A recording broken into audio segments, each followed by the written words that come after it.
खुलुमबाय नोंथांमोनजों मोनसे इम्पोर्टेन्ट बाथ्रा सावरायनो नागिरदों जोबोद गोनांथार बाथ्रानि मादाव मोनसे जाबादि जों थांनाय इलेक्शनाव मोननैसो सेन्टेन्सआ जाबादि मानसिफोरनि माइन्डसेटखौ कनभार्ट खालामदोंमोन सोलायदोंमोन बेबादिनो आरोबाव मोनसे थासारिखौ आंनि माइन्डआव गेलेदों बे जाहैबाय मा मोनसे रोखोमनि माने इम्पोर्टेन्ट बाथ्रा जोबोद गोनांथार बाथ्रा जोंनि बर' जातिनि थाखाय नाथाय बेखौ राजखान्थिनि महर होनायखौ जों नुनो मोनदों आरो बे बाथ्राखौनो दुलाराय बर' फरायसा आफादा बुंगासिनो थादों नाथाय मानसिफोरा बेखौ गुबुन रोखोमै बुजिनायखौ जों नुदों मानोना नोंथांमोना मोनसे बाथ्रा बुंदों थांनाय मोनसे भिडिअ जे बर'फोरनि गेजेराव आथिखालाव मोननैल' हानजा दङ बे जाहैबाय मा बिपिएफ आरो इउपिपिएल माने जोंनि माइन्डसेटआ बिपिएफ आरो इउपिपिएल जानानै दङ बेनिखायनो गासैबो बिथिंखौनो जोङो आथिखालाव माबायदि नुयो बिपिएफ आरो इउपिपिएल नि थाखाय माने केम्पेनिं खालामनाय बा पलिटिक्स खालामनाय बेबायदि नाङो नाथाय बेबायदि नङा गासैबो बिथिङावनो नोंथाङा जुदि राजनितिखौ जुदि लानानै फैयोबा जोंनि बे हारिया बुहुमनिफ्राय जोबस्रांलांगोन बे बाथ्राखौ नोंथांमोना बुंनो नागिरदों स' बे जि गोरोबथामोन 2020 मायथाइनि जि गोरोबथा मानसिफोरा बे गोरोबथाखौथ' जेबो भेलुखौनो होनो नागिरा नङा होमबा माने जेबो ओंथि गैयै बायदि लाबाय थादों जेराव जोबोर ओंथि दोङो बेखौ ओंथि गैयै बायदि लायो बे गोरोबथानि जि माखासे दफाफोर इमप्लिमेन्टेसन बायदिसिना जेरै 125 कनस्टिटिउसन एमेन्डमेन्ट 125 कनस्टिटिउसन एमेन्डमेन्ट नङा 125 माबा मोनसे एमेन्डमेन्ट आरो बेयो आं एक्जाक्ट मिथिया बेनिखायनो बुंदोंला बेखौ स' बे एमेन्डमेन्टखौ लानानै जाबायदि होस्रिख्रावदों जाबायदि माने खुद्रिसारदों दुलाराय बर' फरायसाफोरा जाबायदि दाबि खालामदों भारत सरकार आसाम सरकारखौ नोंथांमोना बेखौ नुगासिनो थादों स' बेबायदि जि मोनसे प्रसेस लादों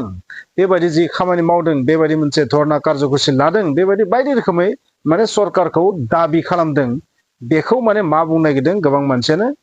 जे बिपिएफ नि सरकार फैनायखायनो दुलाराय बर' फरायसा आफादा बेबायदि खामानिखौ मावदों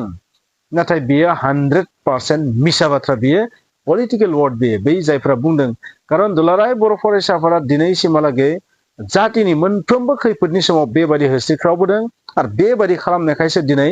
बेबायदि थासारिया फैदों बर' जातियाव आरो बेबायदि मोननै पार्टियाबो जोनोम जादों बै माने माखासे माने कन्डिसन थासारिखौ नायनानै समनि लिंहरनायनि थाखाय बेबायदि पलिटिकेल पार्टियाबो जोनोम जादों नङाबा बर' हारिनि गेजेराव बेबायदि पलिटिकेल पार्टिनि जेबो कनसेप्टआनो गैयामोन बहुत बोसोर सिगां स' बिटिसि फैनायनि उनावसो बे कनसेप्टआ फैदों ज' जियानो जाया मानो जाबायदि नोंथांमोना नुदों मोनसे समाव माने मानसिफोरा माने ओरैबायदि मोनसे सेन्टेन्स क्रियेट खालामदोंमोन जे एबसुआ बर' जातिखौ फाननानै फैबाय दिल्लीयाव फाननानै फैबाय फोजोबस्रांबाय एबसुआ जातिखौ नस्थ' खालामबाय दाबो माखासे मानसिफोरा बे कनसेप्टजोंनो बाथ्रा बुंबाय थानायखौ जों नुयो माने गोजाम जालायलांबाय थेवबो बै बाथ्राखौनो बुंबाय थायो गावसोरनि पार्टिया देरहालायलांबाय अब्ला बेखौ बुंबाय थायो बेखौ जों नुयो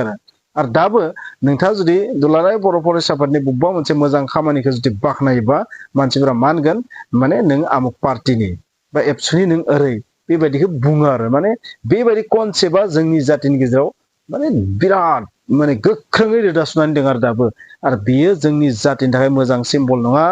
पलिटिक्सआ हारिखौ बासायजोबनानै लाखिया लोगोफोर नोंथाङा बे बाथ्राखौ गोसोआव लाखियो नोंथांनि पलिटिकेल केरियारा डेस्ट्रय जानो 12 बोसोर नाङा जुदि नोंथाङा बेबादि लाइनजों थांबाय थायोबा दा बाथ्राया जाहैबाय बै जि माखासे जि दाबि दावा खालामनाय डिमान्ड खालामनाय सरकारनि सायाव नारसिननाय प्रेसार बिल्ड खालामनाय बेखौ जुदि नोंथाङा जे एबसुआ धरना खालामाबा मा मावगोन बिसोरो बेबायदि खालामनायनि बादै जेबो खामानि गैया नाथाय बे जि होस्रिख्रावनाय बे होस्रिख्रावनाया बे जि दाबि खालामनाय बे जि धरना खालामनाय बे जि माने रेलि खालामनाय बेफोर गासैबो जोंनि बर' जातिनि थाखाय आरो बेबायदिया गोदो गोदायनिफ्रायनो सोलिदों जाय समाव पलिटिकेल पार्टि गैयामोन बै समनिफ्रायनो बे सोलिबोदों नाथाय दिनै नोंथाङा पलिटिक्सनि माने गोदै गोखा गोबाबखौ मोनजाखांनायनि उनाव गासैखौबो नोंथाङा पलिटिक्सखौ नुबाय बे गोरोन्थि बर' फिसाफोर बे गोरोन्थि जुदि बेखौनो जुदि नोंथाङा नुबाय थायोबा दिनै नोंथाङा आंखौ रायगोन गाबोन सोरखौबा रायगोन थाङै नों गावखौनो रायनानै लानांगोन गोसोआव लाखि बे बाथ्राखौ आरो बेखौनो नुगासिनो थादों बेनिखायनो गासैखौबो जों जुदि राजखान्थि नोजोरजों नायजोबोबा बे जोंनि थाखाय गिलु बालु मोनसे बारहुंखा फैगोन बेवहाय ओरैबायदि बारहुंखा फैगोन बै बारहुंखानि समाव नोङो दावहाथिलियाव माने जास्ट दावहाथिलियावसो जुदि दुखु जायोबा बे जानाय नङा आरोना दावहाथिलियाव खिनो ओंखारनाय ना मा होनो बे जानाय नङा बै समाव मानो आं बिदि खालामखो बेबायदि सानबा जेबो जानाय नङा बेनिखायनो आं बार बार बुंगोन जे गासैखौबो पलिटिकेल नोजोरजों दानाय बे जि प्रेसार बिल्ड खालामनाय बे जि सरकारखौ नारसिननाय बे नारसिननायाव जों बेसेबां साक्सेस जागोन जाया बेखौ मिथिया नाथाय जों अरायबो नारसिननांगोन जों प्रेसार बिल्ड खालामनांगोन जोंहा बेबायदि प्रेसार बिल्ड खालामनायनि मोन्थाय दं बेखौ सोरबा खालामा सोरबाथ' खालामनांगोन आरो दुलाराय बर' फरायसाफोरा जुदि बेबायदि खालामाबाबो मा बुंगोन मिथिगौ बोरो बर'नि माहारियारि आफादमोननो दिनै मानो बेनि सायाव जेबो प्रेसार बिल्ड खालामाखै बै समाव बेखौनो बुंगोन आरो दिनै खालामनायखाय माने जे बिपिएफआ सरकाराव फैनायखायसो बेबायदि खालामदों बेबायदि बुंदों बा सोरबा सरकाराव फैनायखायसो बेबायदि खालामदों बेबायदि बुंदों माने बेबायदि धरना खालामाबा मा मावबावगोन बिसोरो बेबायदि बुंदों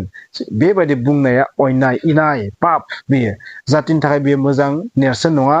जोंनि जातिनि थाखाय बेयो जाबाय गाज्रि नेरसोन जोंनि हारिनि गेजेराव खौसेथि गैयैखौ बुजायबोयो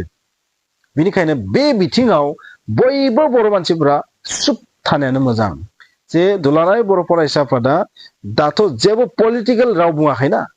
बिथांमोनाथ' बुंबाय थादों जे बे जि धरना बे जि माबा मोनसे प्रेसार बिल्ड खालामनाय बेयो कुनु पार्टिजों लोब्बा गैया कुनु बिटिसिनि आसामनि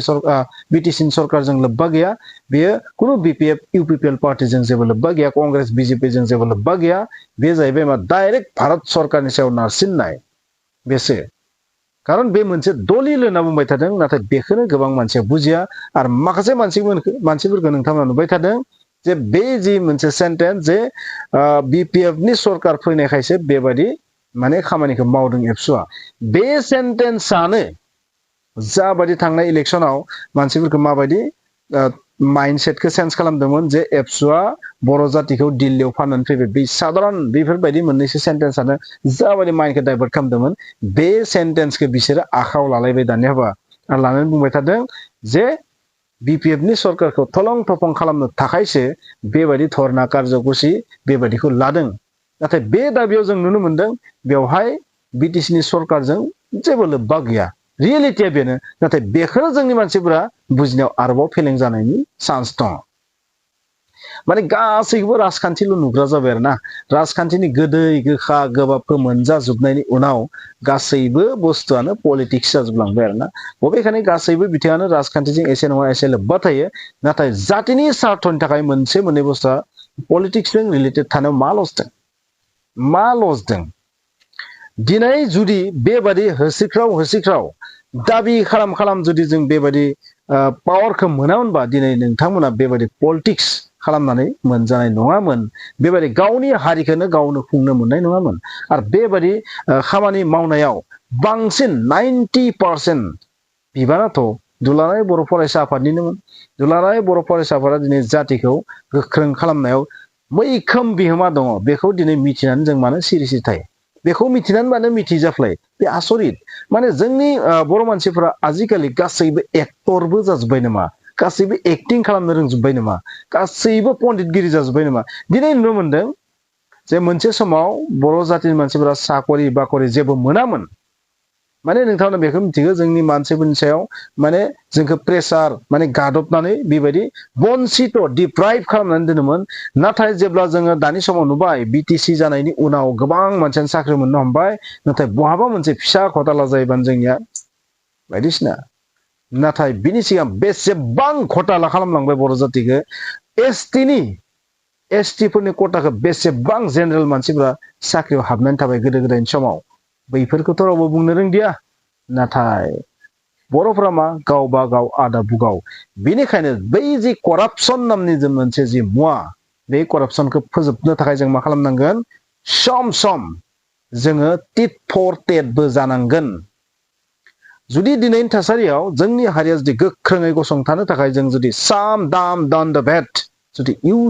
एप्लाइ जुदि खालामाबाना गुबुन हारिजों फेर मारिनो हानाय नङा नङाबा बेबायदिनो जों सेजाबाय थागोन स' नोंथाङा बुजिबाय आं मा बुंनो नागिरदों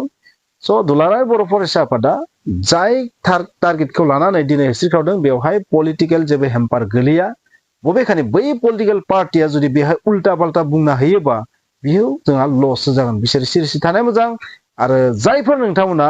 बेखौ पलिटिक्स नोजोरल' नायदों नोंथांमोनाबो साननाया मोजां बेखौ पलिटिक्स नोजोरजों नायनाङा नोंथांमोना गुबुन रोखोमै बाथ्राखौ बुंबा मोजांसिन जायो खमसे खम बर' मानसि हिसाबै मोजां बिथिङावथ' सापर्ट खालामनाया मोजां नोंथाङा बबेबा माहारियारि आफादनि हेंथा जानानै नोंथाङा मा लाब जागोन आंथ' बेखौनो बुंगोन बर'आव जेसेबां माहारियारि आफाद दङ मोनसेबो आफादनि हेंथायै सासेबो बर' मानसिया बाथ्रा बुंनाङा आं बेबायदि बुंगोन गोरोन्थिखौ देखायनाया जुदा बाथ्रा नाथाय बै आफादखौ डिग्रेड खालामनो थाखाय बाथ्रा बुंनाया एसे डिफरेन्ट बाथ्रा बेनिखायनो गोरोन्थिखौ फोसाबनाया इम्पर्टेन्ट नाथाय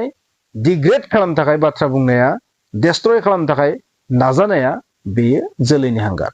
बेबायदि नाजानाङा मोनसे सम बेबायदि मानसि गैयामोन जोंनि हारिनि गेजेराव जे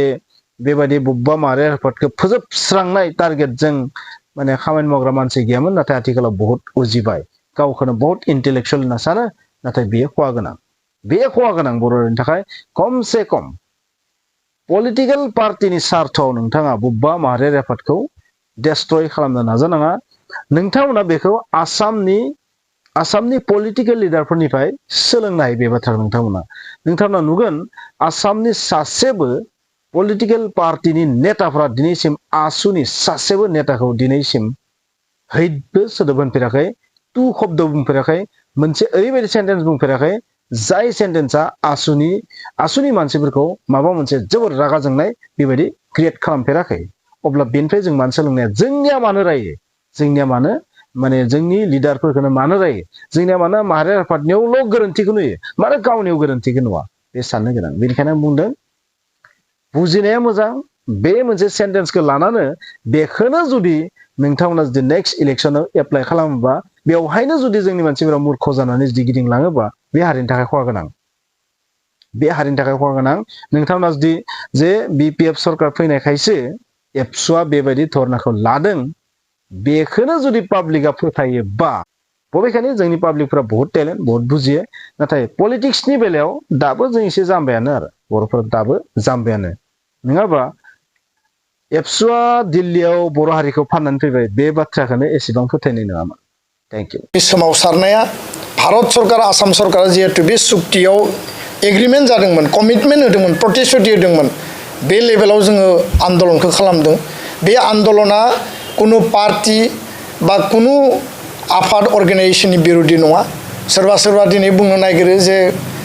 BTC काउन्सिलाव गोदानै सरकार जानायनि उनाव दुलाराय बर' फरायसा आफादा फिन आन्दलनाव ओंखारदों जोङो थांनाय जुलाइ आगस्ट दानावनो स्पष्टयै बुंखादों जोंनि प्रेस मिटनि रेकर्डआव नायबानो नुगोन भारत सरकारनि अफिसारखौ बुंदों मिडियायाव दिल्लीनिफ्राय बुंदों जे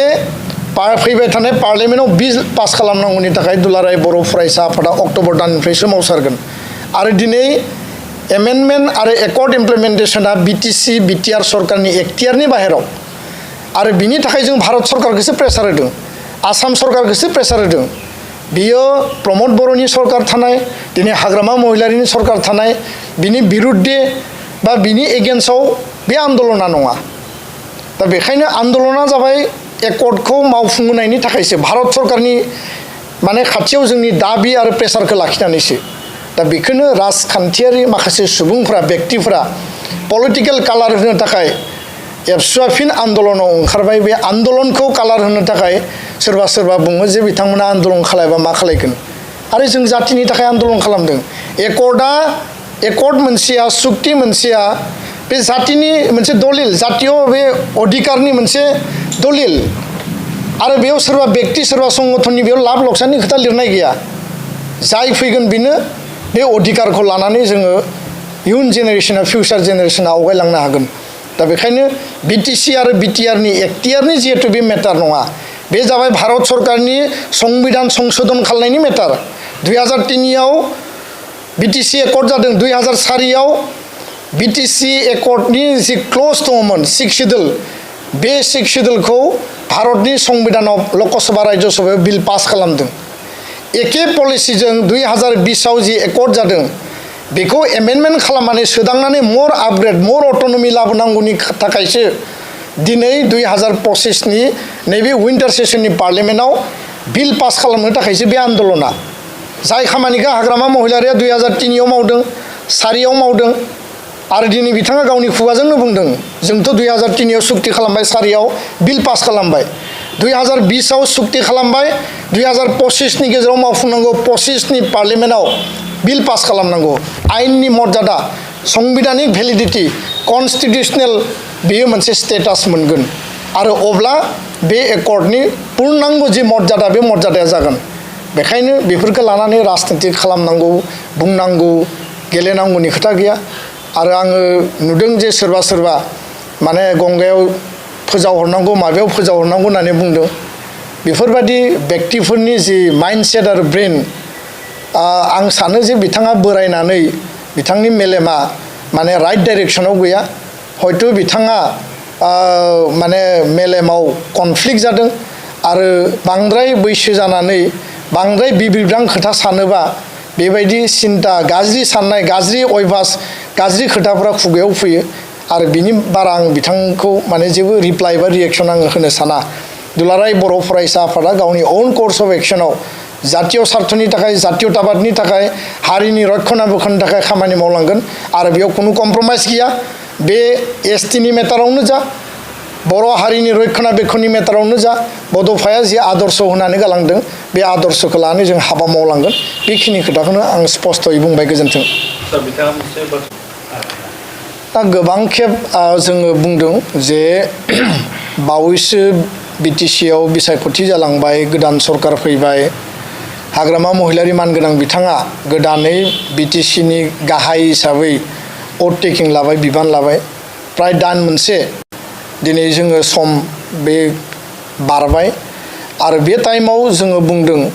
बिथांनि सरकारखौ जों वेलकाम खालामदों 35 लाख जाति जनगोष्ठीनि गांनाय उखैनाय अधिकार बिसायख'थियाव होनाय जिखिनि कमिटमेन्ट प्रतिश्रुति बेखौ जौगानायनि खामानिखौ मावनांगौ आरो बेजों लोगोसे बर' एकर्ड 2020 बे एकर्डआव जिहेतु बिथाङाबो सासे उइटनेस सिगनेटरिमोन आसामनि बै समनि गिबि मन्त्रि सर्बानन्द सनवाल आरो लोगोसेनो बै समनि फाइनेन्स मिनिस्टार हिमन्त बिश्व शर्मा लोगोसे भारतनि नखर मन्त्रि अमित शाहनि प्रेजेन्सआव बिथाङाबो उइटनेस हिसाबै सागान होदों आरो दुलाराय बर' फरायसा आफादा बे खोथाखौबो बुंदों जे बिथांखौ जों गोख्रैनो लोगो हमनानै एकर्ड इमप्लिमेन्टेसननि जिखिनि दफाफोर दङ बे दफाखौ टाइम बाउन्ड इमप्लिमेन्टेसनाव काउन्सिलाबो जाहाथे सहयोग खालामो काउन्सिलाबो जाहाथे मदद खालायो आरो काउन्सिलनियावबो माखासे खोथा बाथ्राया सोनारगोन खारन दिनै आं बारे बारे बुंदों जे 1500 crore भारत सरकारनि 750 कोटी आसाम सरकारनि 750 कोटी अनुष्ठान प्रतिष्ठान polytechnic nursing and paramedical college बेयाव माने नोङो स्पर्ट्स एकाडेमि गायसननांगौ 175 crore दिनै बासबारियाव रेलवे दाबा बानायग्रा कारखाना बानायनायनि जि माने खामानि बियो माने प्राय स्टार्ट जाबाय हाया अलरेडि एलटमेन्ट होबाय भारत सरकारा बेखौ खामानि मावनायखौ आरम्भ खालामसिगोन बेबायदि गोबां माखासे प्रजेक्ट्स इन्स्टिट्युशनेल माखासे इनफ्रास्ट्राक्चार डेभेलपमेन्ट दङ बे खामानिखौ टेन्डारानो जा एडमिनिस्ट्रेटिभ एप्रुभेलानो जा भारत सरकारनिफ्राय आसाम सरकारनिफ्राय काउन्सिलावनो फैगोन आल्टिमेटलि हाग्रामा महिलारि बिथाङानो गावनि आखाइजों बेखौ फाउन्डेसन ले खालामगोन गावनि आखाइजोंनो पिटा हागोन आरो बे इनफ्रास्ट्राक्चार डेभेलपमेन्टआ जायोब्ला बिटिआर ओनसोलनि बिटिसि ओनसोलनि गासै हारि हारिसा रायजो राजानिनो डेभेलपमेन्टनि प्रजेक्ट जागोन दा बेखायनो बेखौ मावा बा बेखौ मावनाय नङा बेबायदि बुंनायनि खुनु खोथा गैया बिथाङा बायदिसिना खोथा साननानै आबेगाव बुंदों जानांगौ आरो जोङो स्पष्ट बुंदों जे बिथांखौ जों लोगो हमगोन बिथाङा जेसेबांखि जि साना मानो बिथाङा नेगेटिभ बुंथों पजिटिभ बुंथों जोंहा बिनि सायाव खुनु दुखु मोननाय रागा जोंनाय गैया जोंनि एजेन्डाया जाहैबाय सरकारा जायानो थाया मानो जियानो थाया मानो आरो कमिटमेन्ट हिसाबै कमिटमेन्टनि आधाराव गभर्नमेन्टआ जिहेतु एकर्ड खालामदों आरो बेबायदिनो गभर्नमेन्टनि रेसपन्सिबिलिटि हिसाबै बिथाङा बा बिथांमोना भारत सरकार आसाम सरकार बिटिसि काउन्सिला बे गासै इनिसिएटिभखौ लानानै बयबो माने इउनाइटेडलि हाबा मावनांगौ बे खोथाखौसो जोङो बुजियो आरो बेखौनो लानानै जोङो इयुनाव हाबा मावलांगोन आं बे खोथाखौ स्पष्टयै बुंबाय